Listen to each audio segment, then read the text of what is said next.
한번 이렇게 크게 정리를 한번 해드림으로써 다시 한번 내가 이렇게 좋은 거를 열심히 잘 하고 있구나 그렇게 느끼시면서 왜 아는 것이 힘이라고 하지 않습니까? 그렇죠? 그래서 조금 더 알고 내가 거기서 힘을 느껴서 또 열심을 낼 수 있는 그러한 여러분들이 되기를 바라면서 강의를 시작하겠습니다. 암을 이기는 운동입니다. 운동은 스스로 할 수 있는 최고의 항암 요법입니다. 암을 이겨낸 사람들의 공통점 중에 하나가 규칙적인 운동이라고 합니다. 암 환자는 치료 중에 반드시 운동을 해야 합니다. 운동을 하면 암을 이겨낼 수 있는 체력과 면역력이 길러지고 또 환자 절반 이상이 겪는 암으로 인한 피로와 통증, 우울 같은 증상을 이겨내는 데 도움이 됩니다. 또한 운동은 암 치료 효과를 높이고 암 치료 중에 발생하는 부작용과 후유증을 예방하고 개선하며 생존율을 높여줍니다. 또한 만성적인 질환 예방과 관리에도 아주 효과적입니다. 덴마크의 코펜하겐에 있는 호지만 교수의 연구진에 의하면 운동은 암세포 성장 속도를 60%까지도 억제한다는 보고를 하고 있는 그러한 논문이 있습니다. 여러분들도 지금 이렇게 옷 딱 이렇게 멋있게 입으시고 제가 나가는 거 여러분 보거든요. 이렇게 운동하러 가실 때 보면 어떤 때는 제가 참 부러울 때가 있습니다. 너무 멋있게 하시고 또 열심히 하시고 그런 분들이 많으셔가지고 암 환자에게 운동은 건강한 사람의 운동보다 더 중요하다. 암을 이기는 데에는 우리 치료하는 그런 의학이 큰 역할을 하지만은 저번에 말씀드린 올바른 식습관, 영양, 그리고 운동이라는 건강 습관 또한 한 몫을 담당합니다. 치료의학이 충분한 효과를 발휘하려면 몸이 받쳐줘야 되죠. 건강해야죠. 여기에 큰 기여를 하는 것이 바로 운동입니다. 암이 없는 사람에게 운동은 웰빙입니다. 내가 그냥 잘 살기 위해서 해도 되고 안 해도 되는 거지만은 암이 있는 여러분들에게는 그 운동은 생존 그 자체입니다. 또 여러분은 치료를 받기 전은 물론이거니와 치료하는 과정 중에 또 치료가 끝난 뒤에도 운동을 계속해서 하셔야 됩니다. 규칙적인 운동은 암으로 인한 사망률을 줄일 수 있다고 하니 이 사실 하나만으로도 운동을 시작할 이유가 충분하게 여러분에게 있습니다. 암 치료 중에 운동은 항암 부작용을 줄이고 또한 치료 효과를 높입니다. 치료의학의 발달로 암 치료 부작용과 후유증이 현저하게 줄어들고는 있습니다. 하지만 그 치료는 여전히 힘든 과정입니다. 어떤 분들은 치료 과정을 견디지 못하고 컨디션이 저하가 되고 결국 치료를 중단하는 일이 종종 발생하기도 합니다. 이는 치료 과정에서 여러 부작용과 후유증을 겪기 때문인데 항암제를 쓸 경우 여러분들이 다들 경험하셨을 거예요. 탈모가 생기거나 위장이 헐어서 변비가 오거나 설사를 하거나 또한 관절에 통증이 생기는 부작용을 겪게 됩니다. 또한 근육 조직을 손상시키고 영양 섭취도 어렵게 해서 근력과 지구력을 약화시킵니다. 또한 방사선 치료를 받게 되면은 관절이 붓고 힘줄이 뻣뻣해집니다. 이러한 다양한 부작용으로 인해 신체 활동이 줄어들면서 컨디션이 나빠지게 되는데 이러한 부작용과 후유증을 최소화할 수 있는 방법이 꾸준한 운동입니다. 암 치료 후의 운동은 재발률을 낮추고 생존율을 높여줍니다. 이러한 암 경험자를 대상으로 요즘 연구가 많이 되고 있긴 하지만은 일반적으로 규칙적인 운동이 암 재발률을 낮추는 데 영향을 주고 암 환자의 사망률을 낮춰준다는 그런 보고들이 요즘 계속 많이 올라오고 있습니다.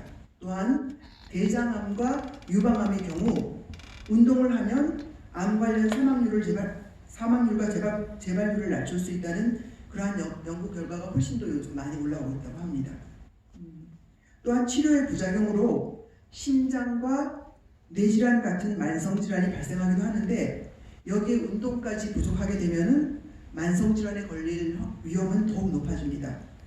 통계 자료를 보면은 암 경험자가 치료를 끝낸 이후에 오래 살수록 암보다는 그 외의 원인, 즉 원래 있던 암이 아니고 2차로 새로 생긴 암이나 또는 심장이나 뇌혈관 질환이나 만성 질환으로 고생할 확률이 더 많다고 합니다.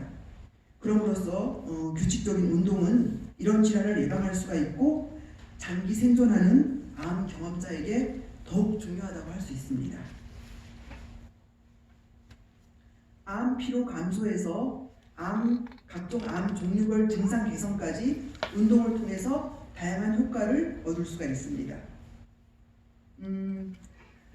우리 암 환자에게는 통증보다는 더 흔한 증상이 암 관련한 그런 피로한 증상입니다.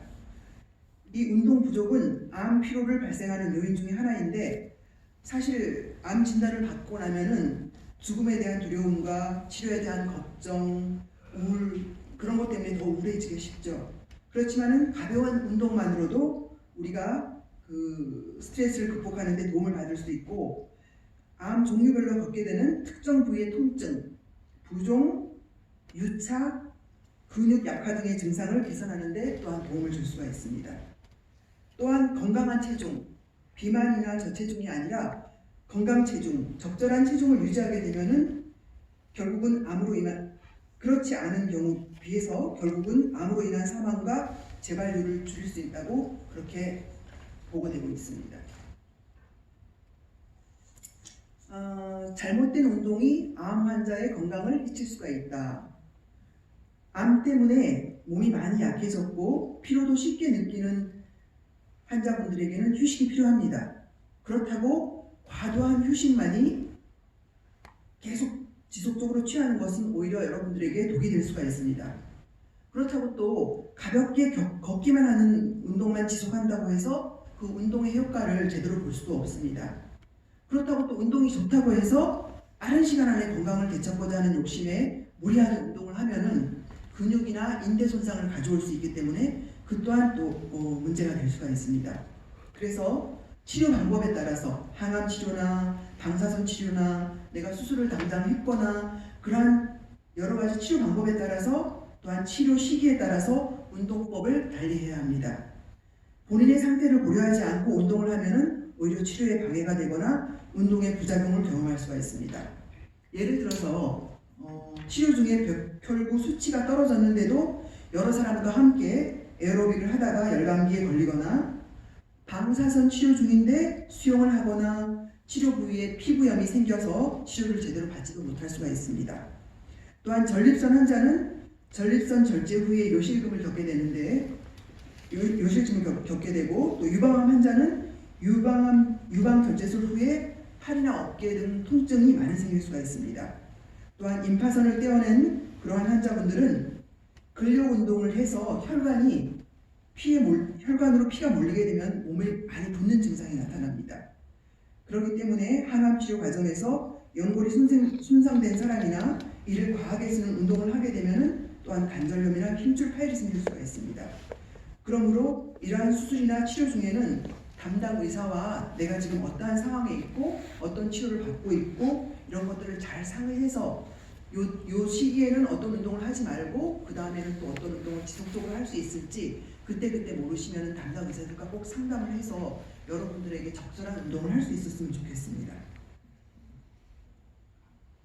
우리 이 몸을 지금 보시면은 우리 몸이 여기 뒤에 쭉 척추가 있죠. 머리 여기부터 여기 목 뒷뼈부터 해가지고 등뼈, 허리뼈, 그 다음에 엉덩이뼈, 그 다음에 무릎, 그 다음에 발목이 있습니다.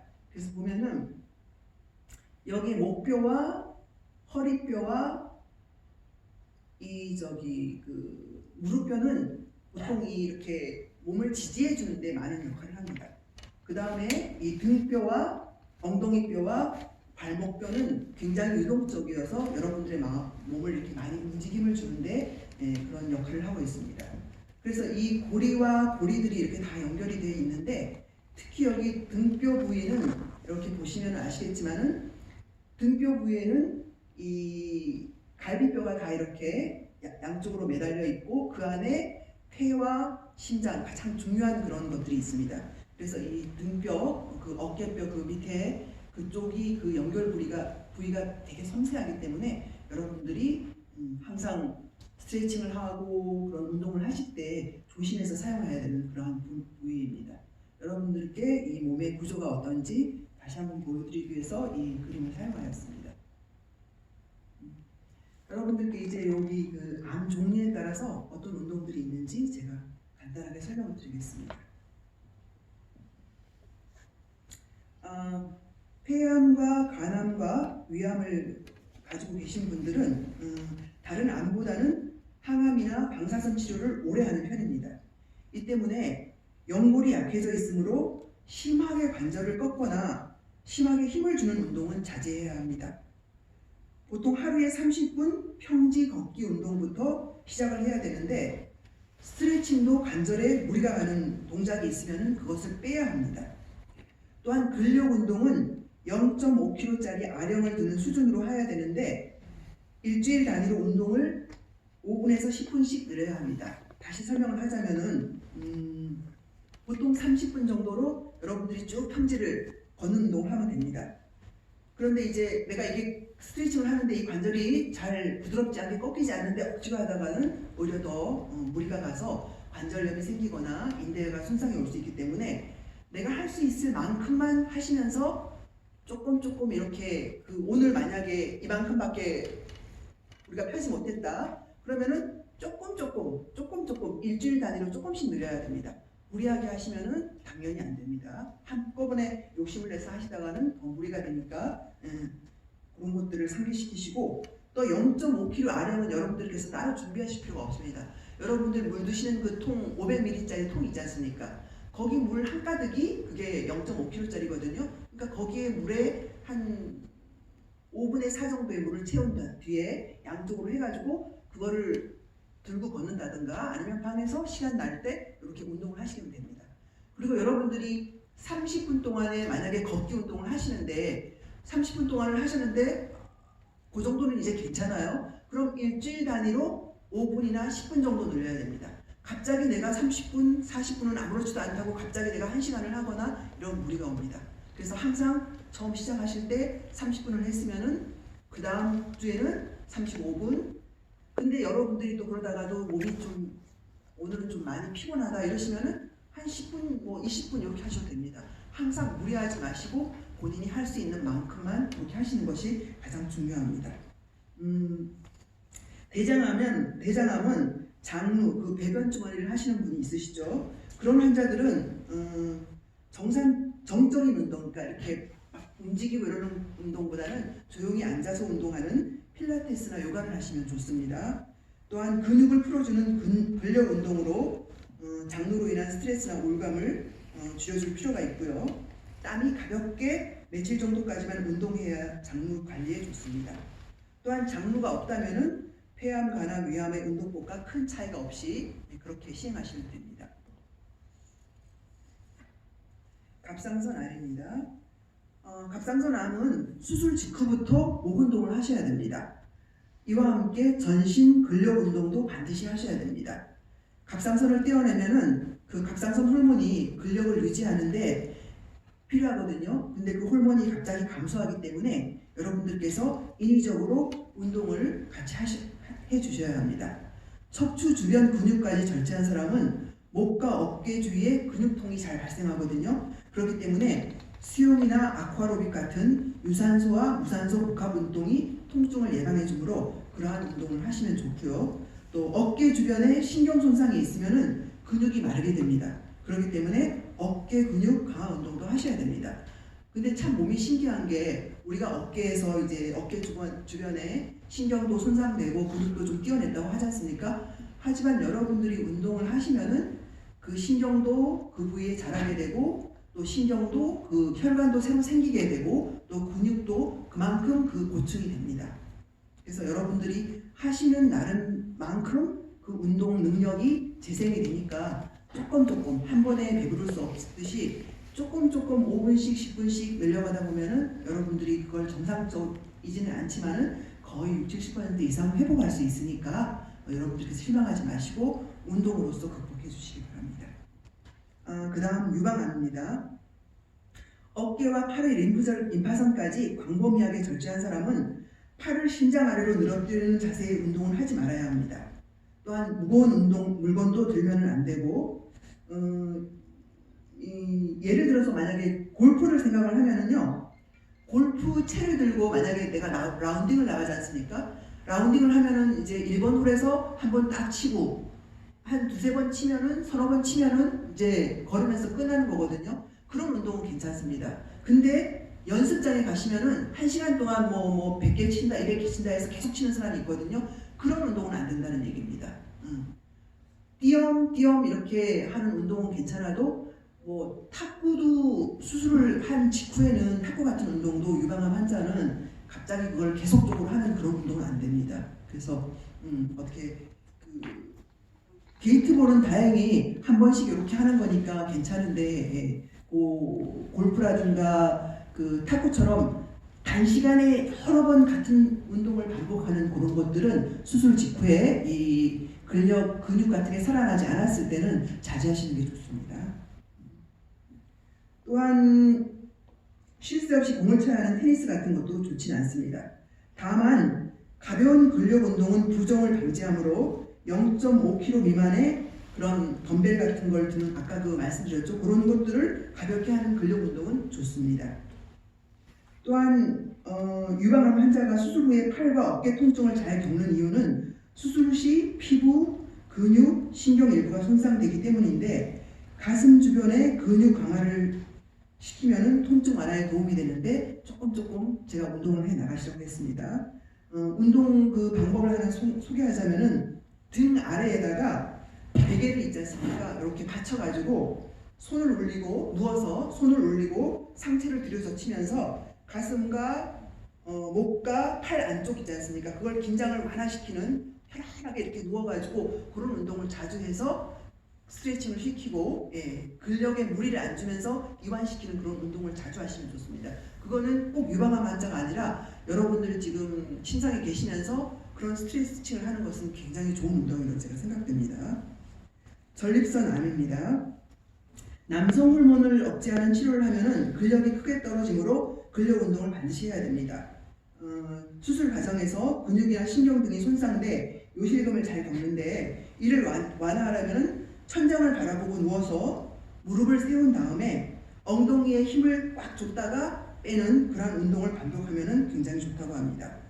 관략근이 단련되는 효과를 볼 수 있고 변비 환자들도 이런 운동을 하면 굉장히 좋습니다. 또한 옆으로 누워서 팔로 머리를 받친 다음에 옆으로 누워서 이쪽 위쪽 다리를 들렸다 오렸다 하는 그런 운동, 그런 운동도 하면은 그 자궁암이나 이 전립선 그런 수술을 하신 분들은 그 밑에 하복부 주위를 굉장히 단단하게 함으로써 엉덩이를 바깥쪽 엉덩이 그 근육을 키울 수 있는 아주 좋은 운동이라고 합니다. 자궁암 환자입니다. 자궁을 떼어낸 직후에는 걷기 운동을 하면 안 됩니다. 하지로 이어지는 림프절이 자궁과 함께 떼어내서 다리가 붓게 되기 쉽기 때문입니다. 이런 분들은 누워서 자전거를 타거나 물에서 하는 운동 같은 것들이 굉장히 좋다고 합니다.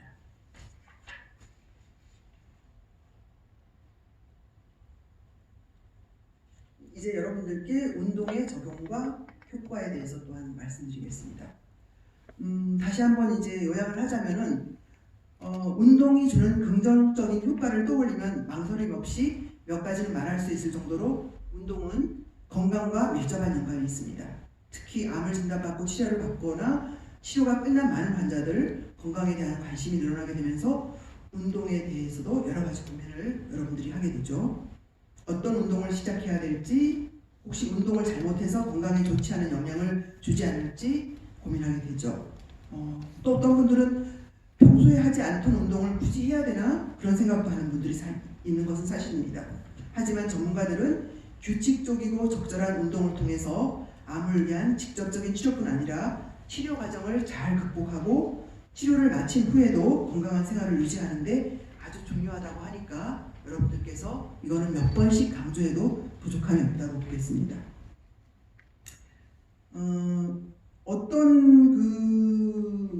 어떤 환자들은 저한테 그러시더라고요. 운동을 하면은 암이 더 안 좋아진다는데 그게 맞냐고 그러시는데 절대 그거는 사실 무근이니까 운동을 내가 하기 싫어서 안 하시는 분이 가끔 있으시거든요.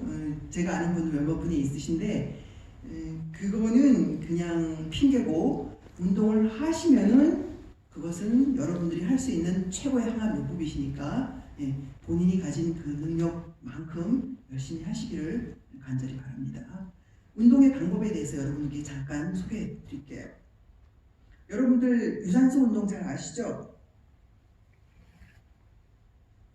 조금 빨리 걷기, 자전거 타기 이런 것들은 유산소 운동입니다. 제가 유산소 운동에 대해서 잠깐 설명을 드리면은 유산소 운동은 어떤 운동이냐면은 우리가 이렇게 조금 천천히 지속적으로 하는 운동입니다. 그래서 이 에너지가 어디서 사용되냐면은 산소를 우리가 통해 가지고 이 산소를 이용해 가지고 우리 이 에너지 대사가 돌아가는 겁니다. 그래서 산소를 통해서 지방이나 근육에 몸에 있는 지방이나 글리코겐을 분해하기 때문에 이 산소를 통해서 지방이나 글리코겐을 분해하지 않습니까? 그러면은 이거에 대한 배출이 어떤가 나오냐면은 몸 안에 이산화탄소와 물에서 배출합니다. 그래서 여러분들이 운동을 하시게 되면은 조금 땀이 좀 날 정도까지 운동을 하시는 게 굉장히 좋습니다. 그래야지 이산화탄소도 배출되고 땀으로도 조금 나올 수 있는 그러한 것들이 되니까 운동을 그냥 터덜터덜 그냥 땀도 안 나고 그냥 서서하게 이렇게 하는 거는 사실 좋은 운동 방법은 아닙니다.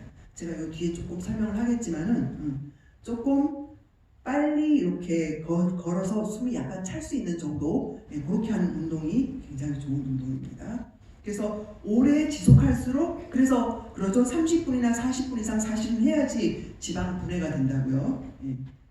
그 다음에 여기 무산소 운동은 어떤 거냐면은 갑자기 힘을 딱 쓰는 겁니다. 그래서 산소가 들어갈 틈도 없이 우리가 그 근육 속에 있는 글리코겐 있지 않습니까? 그것을 먼저 사용하게 돼가지고 그걸 좀 한 뭐 5분, 10분 정도 하는 건 괜찮습니다. 근데 이거를 10분, 20분 지속적으로 하게 되면은 우리 몸에 우리가 바로 근육 속에 글리코겐을 사용하게 되면은 그 젖산이라고 해가지고 이게 피로물질입니다. 그래서 우리가 왜 갑자기 안 하다가 뭐 6시간짜리 등산을 하고 온다거나 이러면은 완전히 근육이 굳어버리지 않습니까? 그렇죠? 그게 이제 젖산 때문에 몸이 굳는 겁니다. 그래서 그 축구 선수들이 가끔 이렇게 국가대표 축구 선수들이 갑자기 운동을 하면은 이 사람들이 보통 때도 그렇게 2시간씩 운동을 뭐 하지 않습니까? 근데 이제 대회에 나가게 되면은 굉장한 피로도와 근육 그 긴장도가 있게 되거든요. 그래서 그 사람들이 젖산의 그 농도가 굉장히 몸에 축적됩니다. 그래서 그 사람들이 운동을 하고 바로 쉬는 게 아니라 그 마무리 운동도 하고 그 다음날 운동을 해가지고 가벼운 운동을 해서 그 젖산을 빼내는 그러한 운동을 꼭 합니다.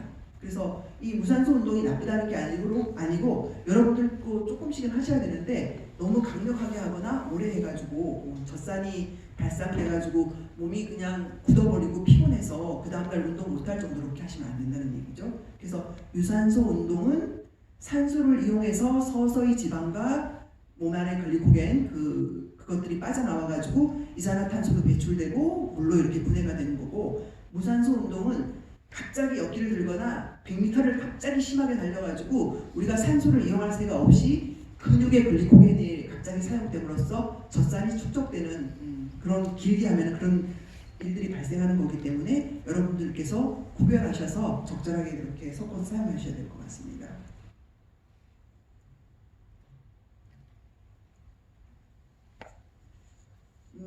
그래서 여러분들에서 유산소 운동에 다시 한번 설명을 드리면은 여러 연구에서도 밝혀졌듯이 유산소 운동을 통해서 면역 기능 향상과 심리적 안정과 더불어 고혈압, 당뇨병, 심근경색, 비만 등의 성인병을 예방할 수 있으며 일상생활을 수행하는 능력을 지구력 향상을 통해서 향상시킬 수가 있습니다. 대표적인 유산소 운동으로는 빠르게 걷기, 자전거 타기, 에어로빅 같은 것들이 있습니다. 유산소 운동의 강도와 시간입니다. 그 강도는 제가 말씀드렸다시피 운동 중에는 숨은 좀 차지만은 옆에 사람과 대화가 가능한 정도로 하시면 됩니다.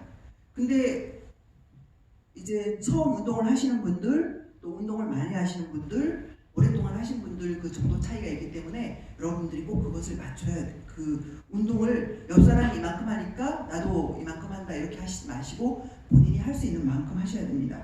운동의 강도는 개인의 건강 상태와 체력 수준, 활동 양상, 나이, 성별 등에 따라 달라지며 운동 중 적절한 심장 박동수를 유지하는 것이 안전하고 효과적인 운동을 하는 데 중요합니다. 여러분께서 그걸 잘 모르시겠으면은 전문의와 상담한 후에 운동 부하 검사를 하셔서 그 본인의 최대 그 심장 박동의 60% 정도 되는 그 심장 박동이 될 수 있도록 하는 그 운동 부하 검사를 받는 것도 여러분들께 그 운동 강도를 결정하는 데 도움이 됩니다. 운동 시간은 일반적으로 주 3회 이상 30분에서 1시간 정도로 하며 만약 체력 상태가 좋지 않은 경우 항암 치료 기간이거나 또 몸이 굉장히 안 좋을 때는 하루에 10분씩 3번 정도 나누어서 하는 것이 효과적일 수도 있습니다.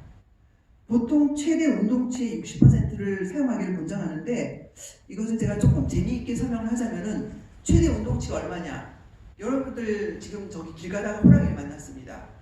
그럼 어떻게 할까요? 진짜 죽을 힘을 다 뛸 거 아닙니까? 그렇죠? 사실 뭐 이렇게 그 멧돼지를 만나면은 갑자기 뛰는 게 안 좋다고 하더라고요. 저도 알게 모르게 한번 만난 적이 있는데 저는 그때는 그게 멧돼지인지 몰랐기 때문에 새끼 멧돼지인지 몰랐기 때문에 그냥 뭐 오소린가 이러면서 그냥 갔거든요. 근데 나중에 그분들이 그러시는데 그게 멧돼지였다고 그러더라고요. 그래서 가슴이 철렁하는 건 있었는데 멧돼지를 보면은 사실은 그냥 조용히 살짝 이렇게 움직이는 게 좋다고 그러더라고요. 근데 우리가 뭐 그럴 일은 없지만은 호랑이를 만났다. 우리 사실 호랑이를 만나면 무조건 뭐 발걸음이 안 떨어진다고 하지만은 최대로 도망갔다고 생각했을 때 그게 여러분들의 최대 운동 능력치입니다. 그것의 60% 정도 사용을 해서 60% 정도 되는 강도로 운동을 하셔야지 그게 가장 여러분들에게 적정한 운동이라는 얘기죠.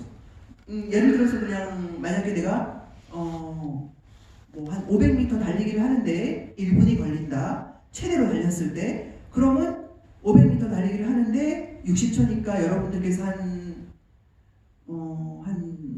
35초나 40초? 아니죠. 여러분들이 1분이 걸린다면은 2분이 지금 100%라면 한 1분 30초 정도 그렇게 걸리게 운동을 해야 된다는 얘기죠. 그러니까 조금 이해가 되시나요? 여러분들 최대 능력치의 60% 정도 사용을 해야 된다는 얘기죠. 50% 미만으로 하는 거는 그냥 설렁설렁 걷는 거기 때문에 남도 나지 않고 여러분들이 큰 그런 운동 능력에 그런 효과를 볼 수 없다고 합니다. 네, 그래서 여러분들 각기 가지고 있는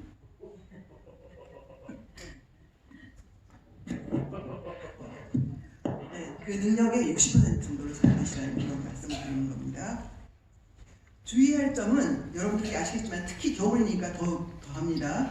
운동 전후에 가벼운 스트레칭으로 몸을 당연히 이완시켜야 됩니다. 운동 전에도 스트레칭을 하시고 운동 후에도 하시고요. 스트레칭을 어떤 걸 하지 하시는 분들은 우리 국민체조 그걸 이용하시는 것도 굉장히 좋습니다. 제가 이렇게 하고 나니까 국민운동 그 아침에 하시는 그 체조 같은 그런 것도 굉장히 여러분들 하시잖아요. 예, 그런 거를 이용해서 하시기 전에 그 다음에 운동하시고 한 뒤에 그걸 꼭 이완시키는 운동을 할 수 있으면 좋겠습니다.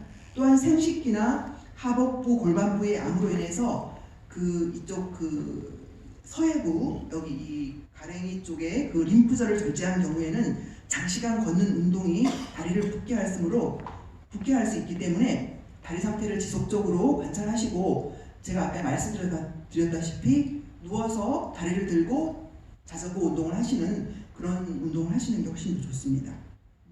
그 다음은 유연성 운동입니다.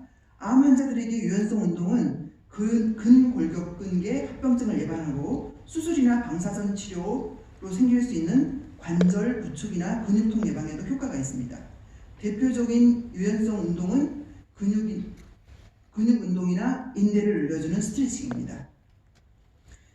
유연성 운동은 지금 조금 전에 말씀드렸다시피 그 유산소 운동을 하기 전에 후에 당연히 하게 되므로 같이 붙어서 결국은 할 수밖에 없는 거죠. 강도 및 횟수를 보면은 가장 중요한 것은 천천히 부드럽게 시행하시며 반동을 이용하지 마십시오. 이렇게 무릎 꿇기를 하시는데 이렇게 하셔서 이렇게 일어나셔야지 이렇게 하셨다가 반동을 이용해서 빨리 일어나려고 그렇죠? 우리 윗몸 일으키기 하실 때 한 번 하시고 다시 누웠다가 반동 이용해서 하는 그런 경우가 많지 않습니까? 그건 굉장히 무리를 주고 안 좋습니다. 그래서 여러분들이 하실 때 하실 수 있는 만큼 이렇게 하시고, 그 강도도 아까 말씀드렸다시피 헬스는 보통 한 동작당 5회에서 10회 정도 시행을 하시고, 유연성 운동 단독으로 하실 때는 하루에 3회 이상 하시는 것이 관절 유연성을 유지하는 데 좋습니다. 주의할 점은 마찬가지입니다. 부종이 있는 부위는 정상 조직보다 손상되기 쉬우므로 과도한 스트레칭은 피하도록 하고, 골다공증이 의심되거나 의심되는 환자나 그런 분들은 골절의 위험성이 있기 때문에 주의를 하셔야 되고, 치료 부위에 따라서 유연성의 운동의 종류가 다르기 때문에 여러분들이 잘 모르시겠으면 의료진과 상의를 하셔서 어떤 운동을 하실지 결정을 하시면 좋겠습니다. 근력 운동입니다. 근력 운동은 역시 골다공증 예방에 효과적이고 암에 관련된 피로감을 줄이면서 삶의 질을 향상시킬 수 있습니다. 대표적인 것으로는 아령들기, 윗몸 일으키기, 팔 굽혀펴기 등이 있습니다. 일반적으로 최대한 이것도 마찬가지입니다. 내가 윗몸 일으키기를 하는데 계속 했습니다. 내가 10번 하고 아우 나는 이제 죽어도 못해. 10번이 최대치야 했으면은 여러분께서 10번을 하시면 안 됩니다. 60%만 하셔야 됩니다. 그러면은 6번을 하시면 됩니다.